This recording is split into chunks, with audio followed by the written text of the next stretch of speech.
Hello दोस्तों, मैं विकास एक बार फिर आपको स्वागत करता हूं आपके अपने यूट्यूब चैनल एग्ज़ाम वॉरियर पर। लड़ेंगे साथ में और जीतेंगे साथ में। दोस्तों, जैसा कि आप सबको पता है कि हमने एक सीरीज़ चलाई थी करंट अफेयर्स की, जिसमें हम परीक्षा मंथन करंट अफेयर्स मैगजीन कर रहे थे। तो दोस्तों, हमने 4 पार्ट इसके पहले कर लिए थे, यह है 5वां पार्ट। अगर आपने इससे पहले के पार्ट नहीं देखे हैं तो प्लीज़ आप नीचे कमेंट सेक्शन में मैंने लिंक डाल रखा है और मैंने एक प्लेलिस्ट भी बना रखी है, उस पर जाके देख लीजिए, ठीक है। तो दोस्तों, आज के जो इम्पोर्टेंट करंट अफेयर्स हैं वो इन्वायरमेंट से रिलेटेड है। इन्वायरमेंट के करंट अफेयर्स हैं, पर्यावरण के, तो बहुत इम्पोर्टेंट हैं। तो चलिए शुरू करते हैं। तो सबसे पहले दोस्तों, जो करंट अफेयर है हवाना सिंड्रोम, ठीक है। हवाना सिंड्रोम क्या है, सबसे पहले हमें पता होना चाहिए। हवाना सिंड्रोम एक प्रकार की बीमारी है जिसमें कुछ अजीब सी आवाज़ें सुनाई देती हैं और अजीब शारीरिक संवेदनाओं का अनुभव होता है। तो अजीब सी जो है आवाज़ें सुनाई देती हैं, जैसे पता नहीं लगती कि क्या, मतलब अजीब अजीब सी आवाज़ें आती हैं कानों में, तो उसी को क्या है, हवाना सिंड्रोम कहा जाता है। अब कब इसका पता लगी कि भाई हवाना सिंड्रोम भी कोई चीज़ है। पहली बार हवाना सिंड्रोम का मामला जो था 2016 में सामने आया, जब क्यूबा की राजधानी हवाना, जो क्यूबा की राजधानी क्या है, हवाना है, में अमेरिकी राजदूत में तैनात जो वहाँ के राजनयिक थे, अधिकारी थे, कर्मचारी थे, और उनके परिजनों इस रहस्यमय बीमारी से पीड़ित होने लगे। तो मतलब वहाँ के जो राजनयिक थे अमेरिकी, तो वहाँ के सब जितने भी कर्मचारी थे वो उस चीज़ से पीड़ित होने लगे। तब अमेरिका द्वारा क्यूबा पर ध्वनि हमले का आरोप लगाया गया। कहा गया कि क्यूबा ने इस बीमारी या सिंड्रोम के बारे में, और जो क्यूबा था उसने इस चीज़ से इनकार कर दिया कि ऐसा कोई बीमारी हमने नहीं पता, हमें इस बारे में नहीं पता। तो उसने क्यूबा ने सीधे सीधे मना कर दिया, ठीक है। और भारत में ये मामला 2021 सितंबर में आया, तो भी अमेरिका ने इसे जो है अमेरिका विरोधी ताकतों का अमेरिका पर माइक्रोवेव हथियारों का प्रयोग करने का आरोप लगाया, ठीक है। क्योंकि ये जो ध्वनि भी है एक तरह से माइक्रोवेव ही है, वेव्स है, इसलिए कि भाई ये ध्वनि प्रदूषण कर रहे हैं, इसलिए इन्होंने आरोप लगाया। तो आपको इतनी बस पता होना चाहिए कि भाई हवाना सिंड्रोम किससे रिलेटेड है, वो है एक आपकी आवाज़ों से रिलेटेड है, बस, सही है। नेक्स्ट है ऑब्स्ट्रक्टिव स्लीप एपेनिया। अब ये क्या बीमारी है भाई, दरअसल सोते समय हर घंटे में श्वास नली जो होती है कई बार चिपकती है और खुलती है। इस दौरान कई बार श्वास का रास्ता जो है 10 सेकंड के लिए पूरी तरह से 50% जो है चिपक जाता है, मतलब, ठीक है, और फिर खुल जाता है। ऐसे बार बार होने से क्या होता है, जो ऑक्सीजन होता है शरीर में, ऑक्सीजन की मात्रा 50% कम हो जाती है, क्योंकि 50% चिपक जाती है तो ऑक्सीजन की मात्रा 50% कम हो जाती है, और कार्बन डाइऑक्साइड की मात्रा शरीर में बढ़ जाती है। इससे क्या होता है, हृदय का रक्त जो होता है पहुंचने वाली जो मुख्य नसें होती हैं में रक्तचाप बढ़ जाता है, जो ब्लड प्रेशर होता है वो बढ़ जाता है। इससे बीपी व शुगर नियंत्रण कमज़ोर हो जाता है, समझे। तो समझ गए हो कि सोते समय क्या होता है, जो श्वास नली है वो चिपक जाती है, जिससे की वजह से जो ऑक्सीजन लेने में हमें दिक्कत होने लगती है, ऑक्सीजन की कमी हो जाती है बॉडी में, और कार्बन डाइऑक्साइड की मात्रा बढ़ जाती है। इसी को क्या कहते हैं, ऑब्स्ट्रक्टिव स्लीप एपेनिया, ठीक है। और ये जो है अधिक वजन और खर्राटे लेने वालों को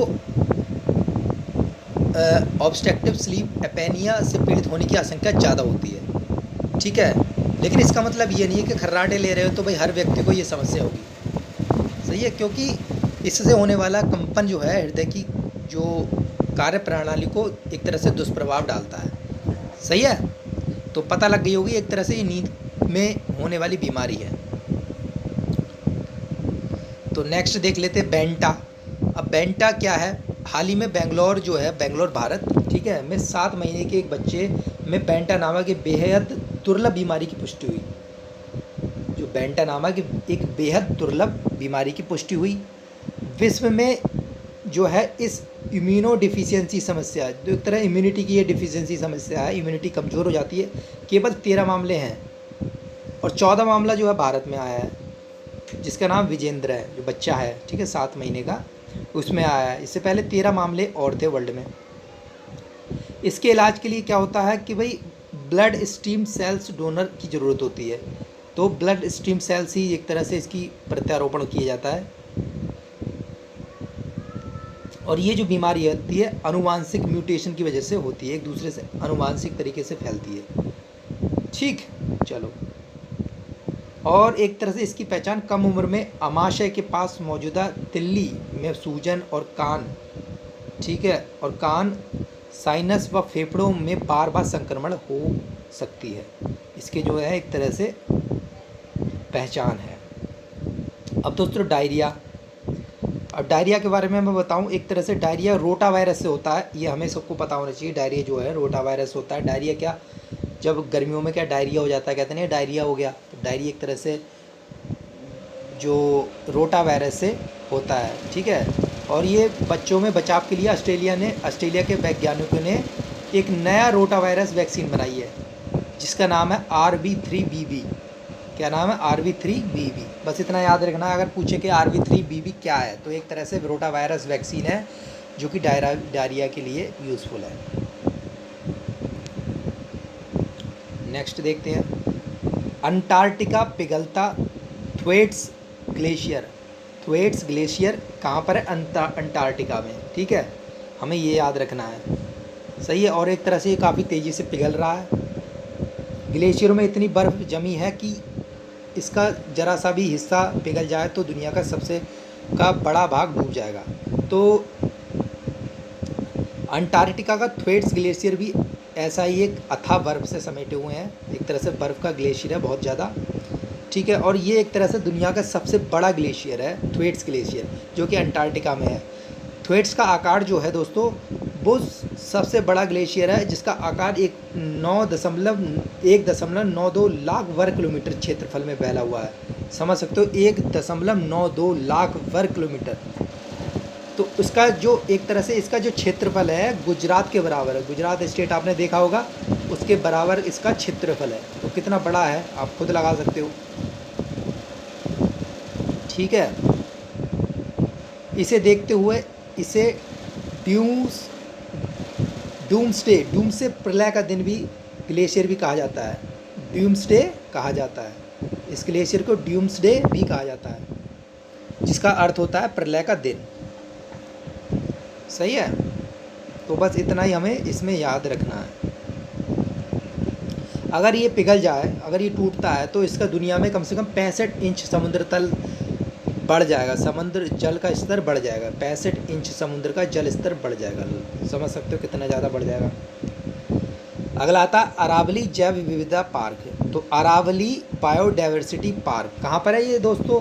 अरावली बायोडाइवर्सिटी पार्क दिल्ली में है, ये हमें याद रखना है, ठीक है।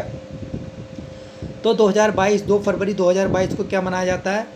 वर्ल्ड वेटलैंड डे, ठीक है। वर्ल्ड वेटलैंड डे के अवसर पर IUCN ने अरावली जैव विविधता पार्क को देश के पहले अन्य प्रभावी क्षेत्र आधारित संरक्षण उपाय साइट, समझ रहे हो, देश के पहले अन्य प्रभावी क्षेत्र आधारित संरक्षण उपाय साइट के रूप में घोषित किया गया। तो other effective area based conservation measures, इसके रूप में इसको घोषित किया गया है। तो अगर पूछे कि पहला जो है साइट कौन सी है other effective area based conservation measures के, पहली साइट कौन सी है? तो अरावली बायोडाइवर्सिटी पार्क है, ठीक है। इसको कौन घोषित करता है? National biodiversity authority. National biodiversity authority इसको घोषित करती है। अरावली दोस्तों क्या है, 390 एकड़ में ये फैली हुई है और इसमें करीबन 43,000 से अधिक झाड़ियाँ और पेड़ पौधे भी बहुत ज़्यादा हैं। 300 से अधिक स्थानीय पौधे प्रजातियाँ हैं, ठीक है। इसको अरावली को दिल्ली का हरा फेफड़ा भी माना जाता है। तो दिल्ली का हरा फेफड़ा कौन है? अरावली। अरावली दिल्ली को 7.07 ऑक्सीजन प्रदान करती है, समझ रहे हो, 7% कम से कम ऑक्सीजन ये प्रदान करती है। चलो आगे देखते हैं। पेरू में पर्यावरण आपात, तो इमरजेंसी, पर्यावरण इमरजेंसी घोषित कर दी गई है पेरू देश में। ठीक है। तो 2022 में दक्षिण अमेरिकी द्वीप टोंगा, तो दक्षिणी अमेरिकी द्वीप में टोंगा एक द्वीप है के पास समुद्र में ज्वालामुखी विस्फोट हुआ, जिसके बाद फैली समुद्री लहरों के कारण पेरू से 30 किलोमीटर दूर पैम्पीला रिफाइनरी, क्या नाम है, पैम्पीला रिफाइनरी पर उतरने वाले एक टैंकर से 6000 बैरल कच्चे तेल का रिसाव हो गया। तो टैंकर था वहाँ पर, ठीक है, पैम्पीला रिफाइनरी के पास जो है एक टैंकर था, 6000 लीटर बैरल कच्चा तेल वो है जो समुद्र में रिसाव हो गया, जिसकी वजह से वहाँ पेरू के जो देश है वहाँ की गवर्नमेंट ने जो इन्वायरमेंट इमरजेंसी घोषित कर दी। ठीक है। तो आगे देखते हैं दोस्तों, अगला टॉपिक है living root bridge. Living root bridge, नाम ही पता लग रहा है, लिविंग रूट मतलब पेड़ पौधे होंगे, उनकी रूट्स हैं, जो पेड़ पौधे एक तरह से जिंदा पेड़ पौधे, उनकी रूट्स की वजह से पुल बनाया गया है, नेचुरल पुल बनाया गया, उसी को लिविंग रूट पुल कहते हैं। ठीक है। तो हाल ही में यूनेस्को ने मेघालय जो राज्य है उसमें स्थित लिविंग रूट ब्रिज को यूनेस्को की विश्व धरोहर की अस्थायी सूची में शामिल किया गया है। तो अस्थायी सूची में शामिल किया है यूनेस्को ने। लिविंग रूट ब्रिज कहाँ पर है आपका, मेघालय में। ठीक है, चलो आगे देखते हैं। इससे पूर्व क्या था, विविध है कि इससे पूर्व भारत सरकार ने मेघालय में स्थित लिविंग रूट ब्रिज के लिए यूनेस्को की विश्व धरोहर टैग की मांग की थी। सही है। तो लिविंग रूट ब्रिज मेघालय में छोटी धाराओं, छोटी नदी नालों पर बने हुए सस्पेंशन ब्रिज है। इन पुलों को जीवित पौधों की जड़ों का उपयोग करके हाथ से बनाया जाता है। ठीक है। तो लिविंग रूट ब्रिज के बारे में थोड़ा जान लेते हैं। इन पुलों को स्थायी रूप से जिंगजियांग, ठीक है, कहा जाता है। क्या कहा जाता है, जिंगजियांग। इन पुल की चौड़ाई जो है 1.5 मीटर के आसपास होती है, और यह पुल मजबूत, जो कि 500 साल तक खड़े रह सकते हैं, बहुत ही मजबूत होते हैं, जो कि 500 साल तक इसको डैमेज नहीं होने वाले। ठीक है। नेक्स्ट देखते हैं दोस्तों, भारत का पहला जियोलॉजिकल पार्क। तो भारत 2022 में भारत सरकार ने खनन मंत्रालय के अंतर्गत जियोलॉजिकल सर्वे ऑफ इंडिया ने देश के पहले जियोलॉजिकल पार्क को मध्य प्रदेश के जबलपुर के लम्हेटा में बनने की मंजूरी दी। तो कहाँ पर पहला जियोलॉजिकल पार्क जो है वो कहाँ पर बनेगा, मध्य प्रदेश के जबलपुर में। और अगर स्थान की बात करी जाए तो जबलपुर के लम्हेटा नामक स्थान पर। ठीक है। उसे मंजूरी दे रखी है, जो कि 5 एकड़ में बनाया जाएगा। तो पहला जियोलॉजिकल पार्क कहाँ पर बनाया जाएगा, मध्य प्रदेश के जबलपुर में। ठीक है। नेक्स्ट देख लेते हैं लास्ट दोस्तों, लियोनार्डो डिकैप्रियो। तो लियोनार्डो डिकैप्रियो आपको नाम से पता लग गई होगी, वो एक हॉलीवुड के जो एक मतलब एक्टर हैं। ठीक है। तो 6 जनवरी 2022 को शोधकर्ताओं की एक अंतर्राष्ट्रीय टीम ने कैमरून के ईवो फॉरेस्ट में एक नए उष्णकटिबंधीय पेड़ के पाए जाने की जानकारी दी। तो एक पेड़ उन्हें मिला है साइंटिस्ट को कैमरून के जंगलों में, जो कि ईवो फॉरेस्ट है। कैमरून के ईवो फॉरेस्ट में उन्हें एक उष्णकटिबंधीय पेड़ मिला है नया। ठीक है, मतलब उनको खोज की है। तो अमेरिकी अभिनेता और पर्यावरण संरक्षणवादी लियोनार्डो डिकैप्रियो द्वारा ईवो वन में वर्षा वन को बचाने के लिए उनके द्वारा अभियान को मान्यता प्राप्त देने के लिए इस पेड़ का नाम उनके नाम पर रखा गया। तो इस पेड़ का नाम जो है उन एक्टर के नाम पर रखा गया, क्योंकि वो जो है एक तरह से अभिनेता हैं और अब पर्यावरण संरक्षणवादी भी हैं, जो कि ईवो वन को बचाने के लिए अभियान चला रहे हैं। तो ईवो वन को बचाने के लिए वो अभियान चला रहे हैं, इसलिए उनका जो ये पेड़ है उनके नाम पर रख दिया गया। ठीक है। यह पेड़ करीबन 13 फीट 4 मीटर लंबा होता है, जिसमें 15 सेंटीमीटर लंबी पत्तियां होती हैं, जिसके तने पर बड़े चमकदार चमकीले पीले हरे फूल के गुच्छे होते हैं। यह पेड़ जो है यलंग यलंग परिवार से संबंधित होता है, और ये जो पेड़ है IUCN की लिस्ट में गंभीर रूप से संकटग्रस्त है। ठीक है, गंभीर रूप से संकटग्रस्त है, ये पूछ लिया जाता है, तो बस इतना बताना है इसमें। ठीक है, तो दोस्तों ये थे दोस्तों आज के लिए करंट अफेयर्स 5वां पार्ट जो आपकी मैगज़ीन है उसके।